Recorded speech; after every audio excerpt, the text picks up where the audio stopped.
these are quotes from another hurt mom who has walked the same path. But at the end of the day, Jesus and God is the healer of all of our wounds, of all of our scars. And He is the ultimate one that we go to.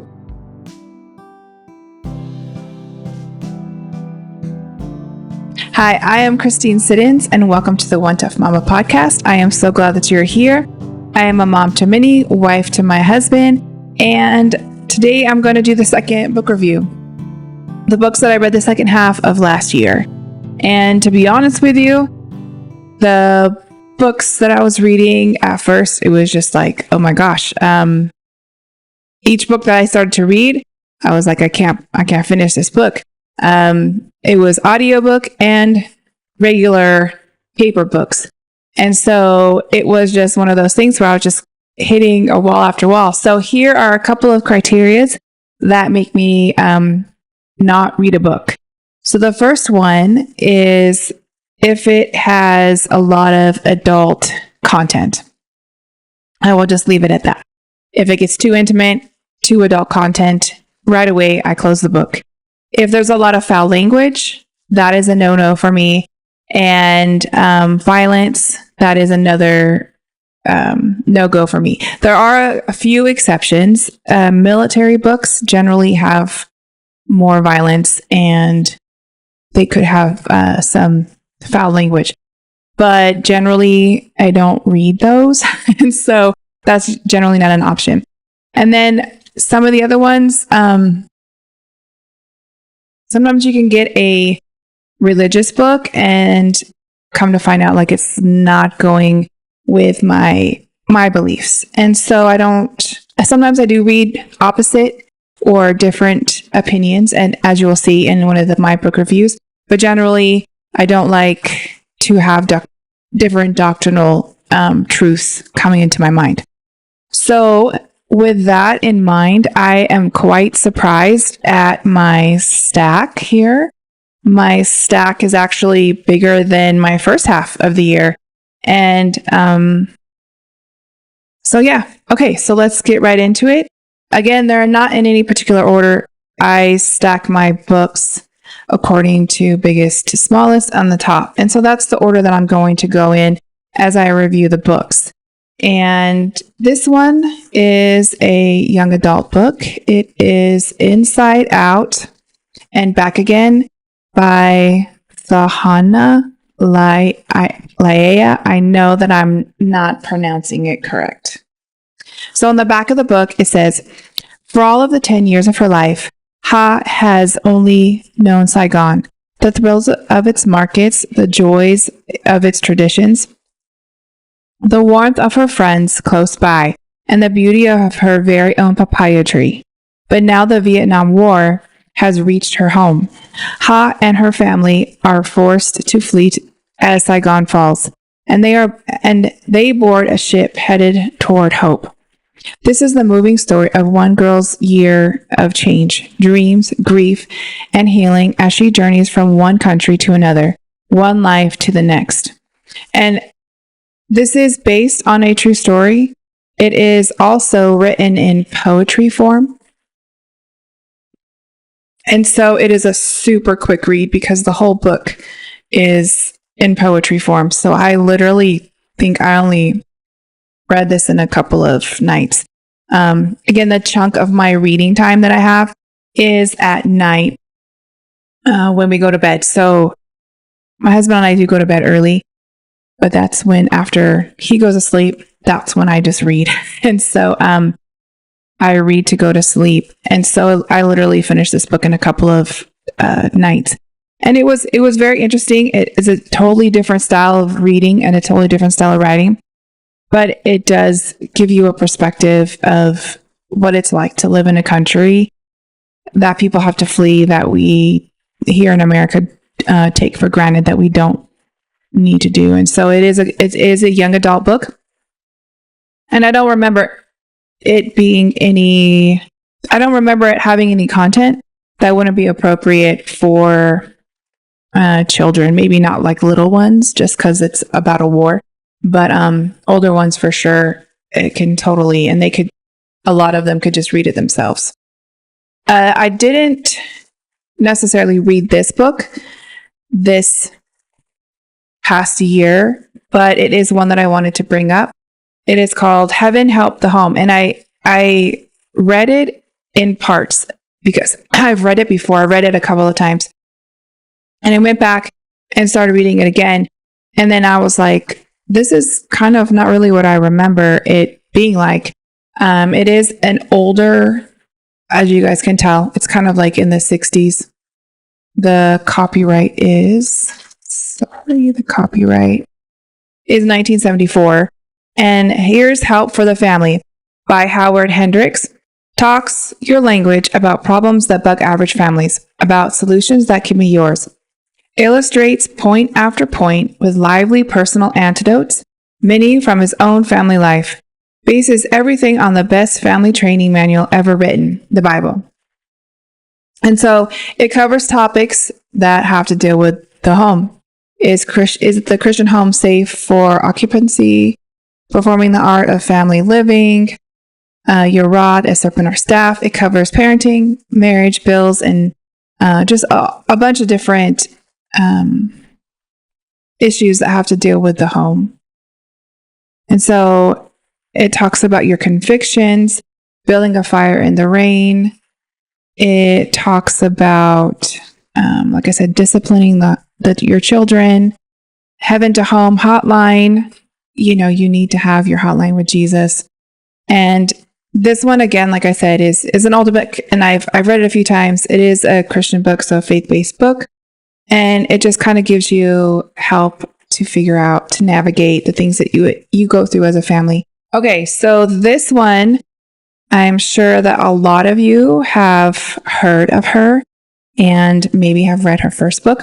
And I read her first book, and this is why I wanted to get the second one. Hard is not the same thing as bad by Abby Halberstadt. I hope I pronounced her name right. And she is a mom to, I think, 10 or 12 kids. And they're all biological. There's illustrations in the book. And so the back of the book, it reads, find hope amid your hardest moments. The toddler tantrums, the mealtime melees, the backseat blow-ups. We've all been there and know how draining it can be. Mama, here's the truth. Your feelings during the most trying moments can quickly spiral into discouragement, hopelessness, and maybe even resentment toward God or your family, partly because our culture has conditioned us to believe that anything that is hard can't possibly be good. But what if the daily trials of motherhood were intended to grow you into who God created you to be, root out your impatience and self-indulgence, increase your empathy, tenacity, creativity, drive you closer to Jesus? If so, could these truths radically change your perspective on your hardest moments as a mama? Yes, the hard of motherhood is undeniably real, but so is the hope. And literally, this is a game changer in your perspective of the hard that we go through as moms. And I can tell you that this one is one that you should read and then go back and reread. And there's quotes, Bible quotes in there. Again, this is a faith-based book, and she is a very wise woman. She has gone through a lot. In this book, she has the dad thought, so it's his perspective on the topic of the chapter. And then a narrative, so she gives you the world response to hard. And then the Christian response to hard. So for example, the crucible of love is the chapter. So the world's response to hard looks for ways out of all hard relationships, views pain as random and meaningless, seeks only the negative in the stuck situation. Now, the Christian response to hard is stays invested in God's ordained relationships despite the cost. Believes that in Christ all things work together for the good for the believer, and looks for growth within the hardship. And then she also has action steps that we can take. So memorizing scripture, and then some practical things that we could do as well. She has questions that we can ask ourselves, and then a prayer. And then, she covers topics like the hard work of forgiveness. It has the power to change the way we mother. This book, as I'm reviewing it, I'm like, yeah, I think I need to go back and reread it again. I think this one is definitely going to be on my yearly reads that I need to go through and read on a yearly basis, because y'all know this podcast started because of the hard, and we're still in the midst of some of it. And so this, I know I'm going to go back and read again. Sorry for the change of light. I had to close my blinds. Again, I don't have my regular lights up, and my blinds, it's getting nighttime and I don't want the neighbors to look in. Okay, so I like history books, and this one I found at the thrift store. It is called 7 Events That Made America, America by Larry. I don't know how to pronounce these names. I'm so sorry to the authors. Okay, so this one, it says, the best-selling co-author of The Patriot's History of the United States examines some of the pivotal yet mostly ignored moments that shaped our history.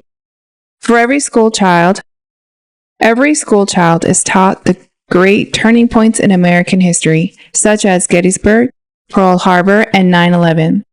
But other equally significant events have altered our destiny without being understood or even widely noticed. Acclaimed conservative historian Larry, I don't know how to say his name, now takes an in-depth look at 7 such episodes, from Martin Van Buren's creation of the first national political party to Dwight D. Eisenhower's heart attack. And that one, I'm going to pause on the back description. That one right there, the how Dwight D. Eisenhower's heart attack affected the food and all the health things that are regulated by the FDA, and the things that, now that we have a whole new administration and the whole Make America Healthy Again, and some of the underpinnings that were leading up to Make America Healthy Again, tie into this book. So this paperback edition was published in 2011. And so it was already kind of, older information, but it's very interesting. So even I like when history ties into today, into the present. And so it's very, very interesting about Dwight D. Eisenhower's heart attack and how it affects us today. Okay, so back to this. And reveals the profound ways they have shaped America. He also asked readers to consider what the founding fathers would have said about these events, and reminds us how individual liberty, private enterprise, and small government have made our country great. Let me go over just a few of the topics. Okay, so Martin Van Buren has a nightmare and big government is born. The Dred Scott decision and how that hastened a war. Johnson fights a flood and demonstrates the power of private compassion. Ike has a heart attack, triggering dietary nannyism. The steel guitar rocks the Iron Curtain. Ronald Reagan tries to keep the peace and makes his biggest mistake. Barry makes a speech and the media gets a chill up its leg. And this is, with history, I know that there's different beliefs and different political stances. And so this is a conservative point of view, just in case you're wondering. So this is a conservative book. And I actually got other books by him, and I really like him a lot, this book. And I think older kids could read this. It's definitely an adult book, but definitely your, for sure, high schoolers, maybe junior highers can read it. Okay, so in my interview with Mary, my first interview, she and I talked about First We Have Coffee by Mary Jensen. And I actually borrowed it from her. And then I was going through my bookshelf and I was like, I have this book. And so, kind of funny. So First We Have Coffee is a Christian book, and it is a very nice read. It's uplifting. Treasure the romance, mystery, tragedy, comedy, and faith in these true life stories of an immigrant family. For 68 years, Papa preached to the Scandinavian settlers while Mama put on the coffee pot and taught the living through her wonderful stories and songs. You will experience the highly entertaining, true story of an immigrant family told with romance, mystery, tragedy, and comedy. This unique treasure trove of character-building stories of faith and humor from the life of Margaret Jensen's parents will bless and benefit you. The Tweeton family's stubborn courage and unshakable faith, mingled with humor and strumming guitars, will bring renewed hope to people today whose families are disintegrating and who are facing troubled times. So this book is one that, again, Mary and I talked about in our first interview, and it is one that I kind of hinted at. I cannot recommend this book enough. And it is a bit controversial, but that's okay. The Opt-Out Book by Erin Lochner. I'm sorry. You can see her name there. She is an amazing woman, and you might have already heard of this book. So, The Opt-Out Family, How to Give Your Kids What Technology Can't.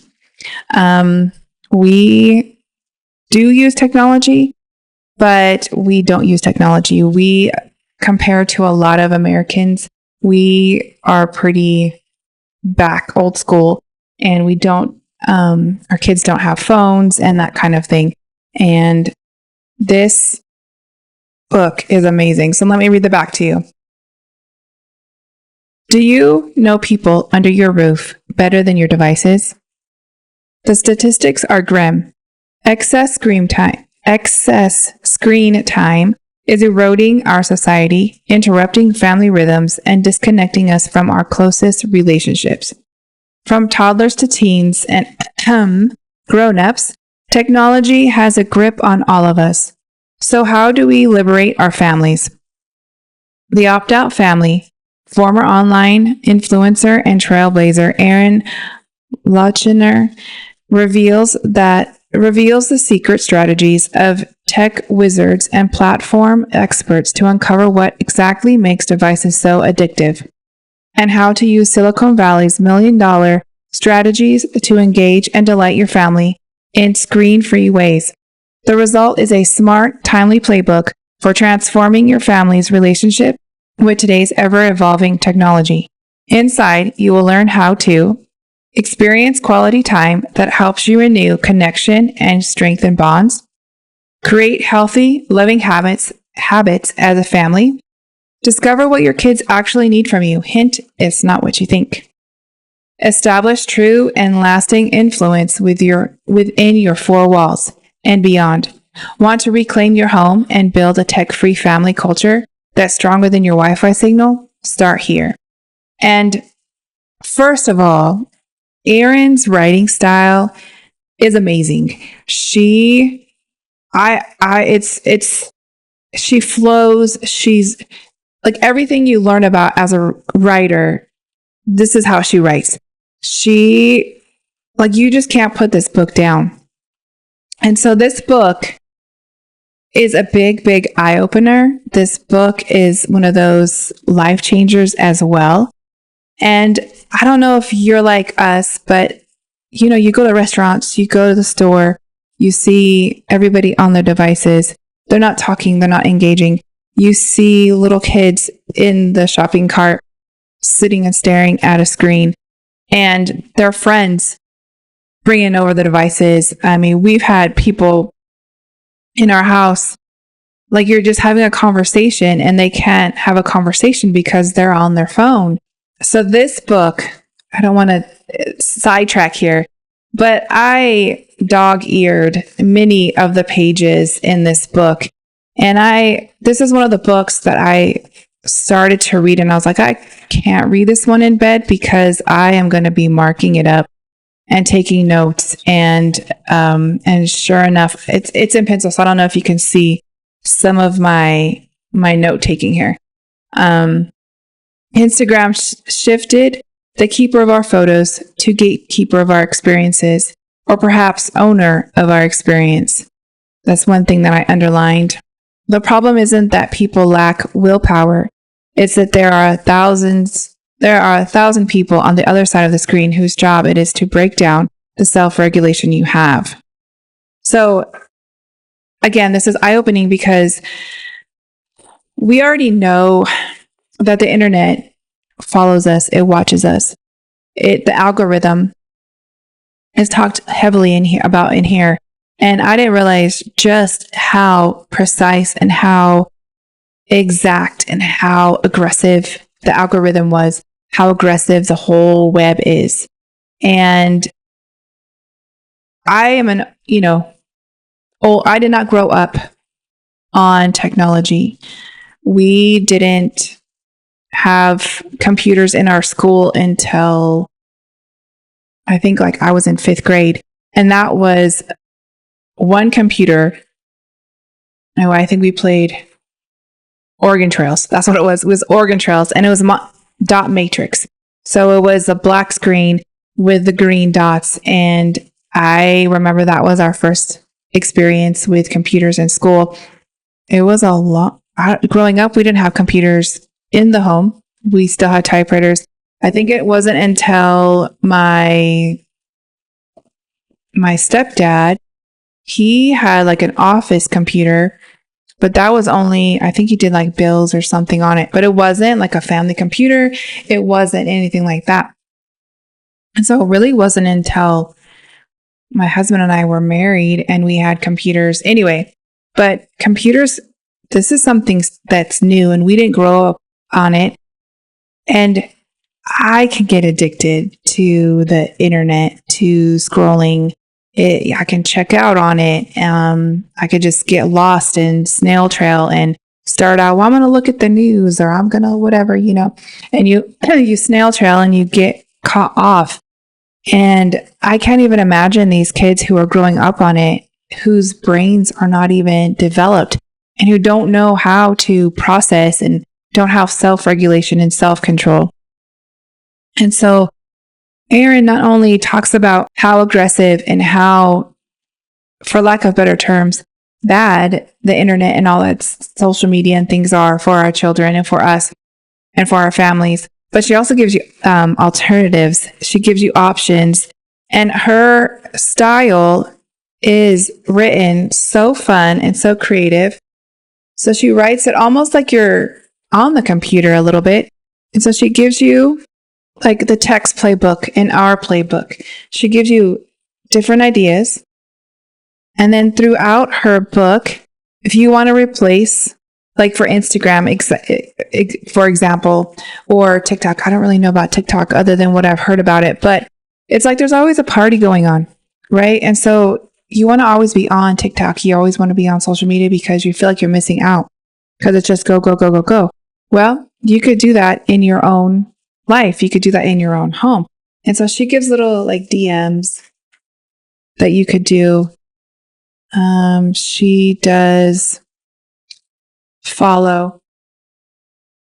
And so all of her ideas are log off, taking a piece from the internet. And, for example, if you start baking cookies, your kids are more likely come, especially if they're in the oven and they're baking, they're smelling them. And so you gather your kids around when you bake. I know when I'm in my kitchen, I usually have a kid or two that starts lingering around and what's for dinner, or, can I help? You start a fire in your fireplace, people start to gather. So there's ways to keep the quote unquote party or the entertainment, make your life more eventful than having to just be on the internet and play games, have a table with games on it. She was even creative. I'm sure it's in the book, but I heard her on a podcast, an interview, saying that in their house, they have like a fun hat or a fun cookie jar or something, so that when people come, they put their devices, their phones in the cookie jar. And so while they're in their home, they're device free and they talk and they laugh and they do things like that. And I thought that was a great idea. Again, I highly, if you have any reservations or just want to, you don't even need a reason to go buy this book. Go get it. Go check it out. She tells you ways to get off and help your kids to get off and the alternatives. So instead of you want to know about why do ladybugs have spots. So instead of, hey Siri, why do ladybugs have spots or whatever, looking it up online, you find somebody that knows, and then you start an interaction with that person and your kids and things like that. I know that those resources aren't always available, but when you can, the kid is going to learn more from a live person and remember the things that they learned from the conversation that they had and the experience they had with that person versus just listening to an AI voice. And so she has, like I said, so many enlightening, eye-opening things and alternatives and ideas to switch off. And we're kind of opt out, but not 100%. But again, that one is another one that I will read, maybe not every year, but maybe every couple of years, just a reminder and to refresh. Okay, so my next book is, let's see, 1, 2, 3, 4, 5, 6. My 7th book is a Christian book. It's a faith-based book that was recommended by our pastor. Vision of the House, Charting Your Course to Destiny by Terry Nance. And let's see, Terry Nance, author of the best-selling book, God's Armor Bearer, reaffirms that the local church is God's idea, not man's. And this is the day of a great harvest, and millions will need to be trained in the Lord. In the vision of the house, you will learn how important it is to get plugged into your local church, how to get out of the comfort zone, develop your gift zone, and he goes over what your gift zones could be, how to become kingdom builders and not empire builders, how servanthood is the key to unlocking your destiny. In the tradition of God's Armor Bearer, Vision of the House shows how the local church will play a major role in this last day move of God in preparing the way of the Lord. And this one, it was again, it really solidified how important it is for us to back our husbands, our pastors, and how important it is to be a part of the local church or our local church, to make it our family and to be, there's so much talk about being consumers instead of producers. And spiritually, this is kind of what it's talking about, to be, not to be such a consumer, but a producer, and to be an armor bearer and to be behind your pastor. This is a really good book. Okay, so the next book is that book that I was mentioning before that has some different views than mine. And that's okay, because sometimes I like to read what other people think and know how they process it. And again, this is based on someone's life. And so I just find it interesting when I learn about people's background and where they came from to where they are now. And so this one is Too Much and Never Enough by Mary Trump. She is the niece, I believe, of President Donald Trump. And so this is Mary L. Trump. She has a PhD. Too Much and Never Enough, How My Family Created the World's Most Dangerous Man. And again, I know that some people think that he is the most dangerous man. That is not my opinion, but let's read what the back says. So today, Donald is as much as he was at 3 years old, incapable of growing. Okay, I'm going to pause right here. So before I read the back, I read this book before he got elected the second time, and this was written in 2020. So copyright 2020. So he was president, but when you read the book, it doesn't really sound, there's only a little bit that you could tell that he is the president during this book. Okay, so now to read the back. Today, Donald is much as he was at 3 years old, incapable of growing, learning, or evolving, unable to regulate his emotions, moderate his responses, or take in and synthesize information. Child abuse is, in some sense, a matter of too much or not enough. Donald's mother became ill when he was 2.5, suddenly depriving him of his main source of comfort and human contact. His father, Fred, became his only available parent, but Fred firmly believed that dealing with young children was not his duty, and he kept to his 12 hours a day, 6 days a week job at Trump Management, as if his children could look after themselves. From the beginning, Fred's self-interest skewed his priorities, and his care of his children reflected his own needs, not theirs. He could not empathize with Donald's plight, so his son's fears and longings went unsoothed. Love meant nothing to Fred. He expected obedience, that was all.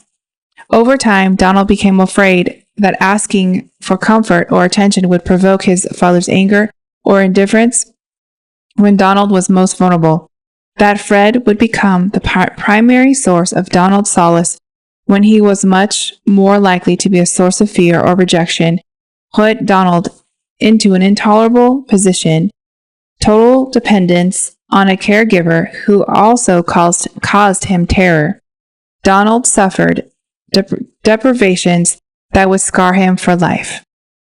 And so, whether or not you agree with Donald Trump and his political stances, his policies, his anything, because I know people love him, there's people who hate him, there's people all over the gamut when it comes to President Trump. And so whether or not you agree with President Trump or not, I think anybody who rises out of a story like this, just the back alone, you can tell that his childhood was not a nice childhood, that it wasn't an easy childhood. So anybody that rises out of that, to me, that speaks volumes. And I like to hear those out of the ashes, Phoenix kind of stories. Again, I don't agree with a lot of her beliefs, and I do think that she has kind of a bitter slant. And listening to her story, I can see why. I can see where her emotional views and her perspective came from, because her childhood was not easy as well. And again, read it knowing wherever you are on the gamut with Donald Trump, about Donald Trump. Just knowing that if you are pro-Trump, that this is not a pro-Trump book. And if you are not a pro-Trumper, then this probably will just add to that. But it's very, like I said, very intriguing. I have actually more admiration for President Trump after reading this book because of the hard things that he came out of to become not only such a successful person, but become president twice. And so I do recommend this book if you're into that kind of thing. So I do want to touch on a couple of other books that are not going to be for everybody. And so if, you can either keep listening or you can tune me out at this point. But these two books are more for the adoptive moms, the adoptive parents. The first one is Not by Chance: How Parents Boost Their Teen Success in and After Treatment by Tim R. Thane. So sometimes our kids go into residential treatment centers. That can last for 3 months, usually 6 months. And those treatment centers are there to help the child and to give the family a break and to help. They're there really to help the child who's needing the extra help. Whether or not they help is kind of controversial and kind of, I don't know the true stats of how successful these RTCs, residential treatment centers, truly are. But if you have a child who has gone into treatment or is in treatment now, these are good books. There's another one, but this is a really good book, how to kind of prepare your home, to prepare your heart, to prepare your mind for the return of your child who's been away at treatment. And I did dog ear many of the pages, like what's waiting after discharge, recognizing progress, let's make a deal, the excitement phase, the honeymoon phase. They talk about that. They talk about a number of different issues.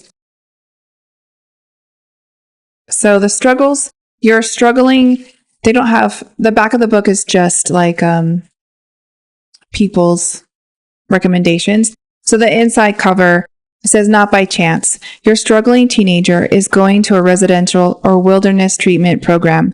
Their addictions, learning disabilities, or emotional behavioral issues have brought you to a moment of decision. Heartsick, anxious, and exhausted, questions bounce endlessly around your mind. Will this work?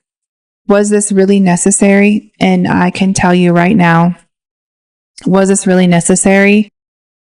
Is a heavy question that any parent who's had to put their child in any kind of outside facility asks themselves a number of times. I know that we asked ourselves, are we doing the right thing? Is this going to work? Really, are we doing the right thing? Is this necessary? Have we done everything we could do before getting to this point? And generally, most every parent has already gone through everything and exhausted all the resources when they get to this point. Okay, so back to the cover. Will she ever forgive me? How can we handle him at home when the time comes? Dr. Tim Thane delivers the answers in his groundbreaking book, Not by Chance. As an owner, therapist of wilderness and residential programs, Thane was frustrated when young people made monumental progress only to return home where things quickly unraveled. His mission became to vastly improve long-term success by developing and proving a model to empower parents with clarity and a specific game plan for the pivotal role they play in treatment and transition. Not by Chance engages readers through solid research, simple exercises, and captivating stories taken from Thane's own life and living rooms of hundreds of American homes. This book serves up concrete tools, hope, confidence, and stamina for families, professionals, and mentors. So we got this book and another one that's along the same lines when we had a child in treatment, and it looked like this child was going to be able to come home. It looked like this child was going to be able to transition back into the family. And so we were doing our part by getting our minds ready to be able to help this child transition back to home and where this child's mindset and emotions might be at. Unfortunately, we didn't get the chance to put any of these practices in place.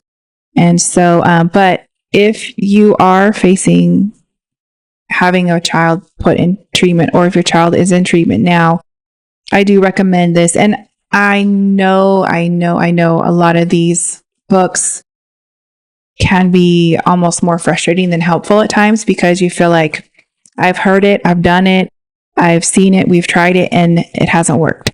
And I know. And I don't know if these would have actually worked, because like I said, we didn't get a chance to implement any of these. But as a parent, I try to do everything that I can do possible. I try to do my part in helping my children, each one of them, wherever they are. And so I can rest that I've done everything that I knew I can do with the resources that we had. And so it is well worth the read and to take some of the advice and apply it. Hopefully it does work for your family. Okay, now this next one, as you can see, is literally such like a treasure chest. This one is one that I keep and by my bedside. And this, I'm not really into 365-day type devotional books or type books. This is the ultimate exception. 365 days of wisdom and encouragement from moms, and it can apply to dads, of kids with reactive attachment disorder, or RAD. And this is by Carrie Williams. She is an amazing, amazing woman. You can find her on Facebook. I am in her page, her group. If you don't know anything about reactive attachment disorder, you're lucky.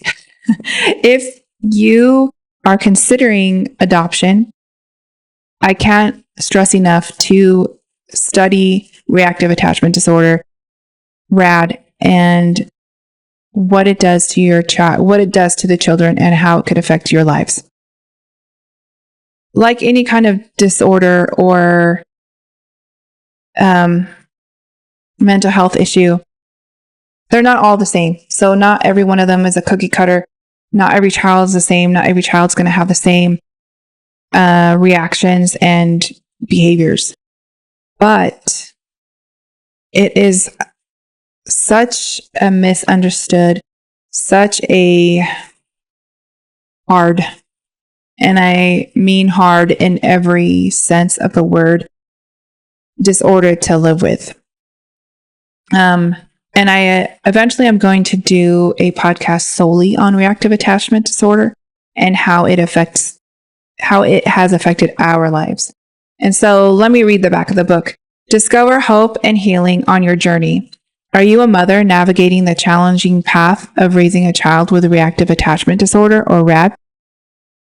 Do you often find yourself feeling isolated, overwhelmed, and in need of support?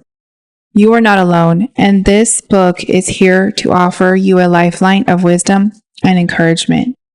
In this book, you will gain insight into RAD's complexities, receive validation of your feelings, 100% true.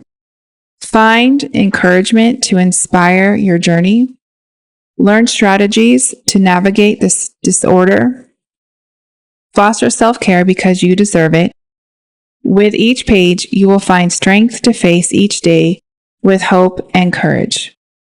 And again, you can see literally how many pages, not only did I dog ear them, but like some of them I double dog eared because they're so good. And so, for example, even strong people get tired of being strong. Let me read that again. Even strong people get tired of being strong. And I mean, I could just go on and on. A lie is a lie, even if everyone believes it. The truth is the truth, even if no one believes it. And when you're dealing with RAD, you're going to be dealing with lies. And when you're dealing with RAD, you're going to be dealing with people not believing what goes on behind your closed doors, behind your four walls. People are not going to believe you. And so literally I just randomly opened this page and it says, I believe you. And just having somebody say, I believe you is more powerful than you could ever know. Reactive attachment disorder has affected our family. And I know personally another family as well. And this truly almost is such like a hidden disorder that affects families on so many levels. It's not even funny. Your good is good enough. There's another. You are not the darkness around you. You are the light that refuses to surrender. And this right here, there were so many times in the past few years that I felt like I was going to be swallowed up by the darkness. And so when I read that statement, it just like, so many of these were those kind of right moments, and just so deep, so powerful, and so only people who go through rad, who have parented a rad child, or gone through this is such a gut wrenching disorder to parent, that when I read those, you were probably like, just you feel these every single page pretty much. I felt them, like, and I was reading to my husband when I first got the book. It wasn't like the beginning of the year, so I just kind of read through and what do you call those, like binge read it to catch up. And I was reading some of those a lot. I was like, oh, listen to this, and he said stop, like he couldn't, because it was raw, it was making him feel too raw. And I'm just going to leave you with one more of this quote. On November 22nd, may your heart and mind heal from the things no one has apologized for. And so that statement right there, you don't have to have parented a child with reactive attachment disorder to have felt that one. I know that personally, I know a lot of people who are going through some seriously hard things right now.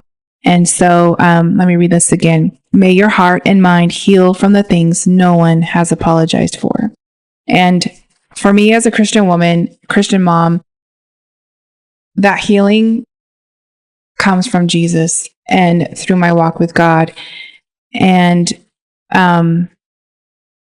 with any kind of trauma that you've been through, chaos, it's Jesus. Jesus is the answer. This book is amazing and helps so much. And I 100% recommend this if you have a child or have had a child with RAD. Get this book. Find Carrie Williams on Facebook. I think she also has like a website or something too. But at the end of the day, these are quotes from another hurt mom who has walked the same path. But at the end of the day, Jesus and God is the healer of all of our wounds, of all of our scars. And he is the ultimate one that we go to. So I'm going to end this on a lighter note. I do apologize that it took me to March to talk about the books that I read last year, the second half of the last year. And so looking at my books real quick, 1, 2, 3, 4, 5, 6, 7, 8, 9, 10, 11, 12, 13, 14, 15, 16, 17-ish, more like 16 books that I read last year. And so I'm pretty impressed with myself. Thank you for hanging out with me while I review these books. And there's all sorts of kinds of books here, but I highly recommend The Hard Is Not the Same as Bad, The Opt-Out Family, and 365 Days of Wisdom if you are going through it with a rad child. The other ones, take it or leave it, but Hard Is Not the Same as Bad by Abby Halberstadt. She also has a podcast. And another book is for motherhood or something like that. And then by Erin Lochner, The Opt-Out Family. Those two, go get them, check them out. You will not be disappointed. All right, thank you. And follow, like, subscribe. You know the rule. You know the drill. All right, thank you.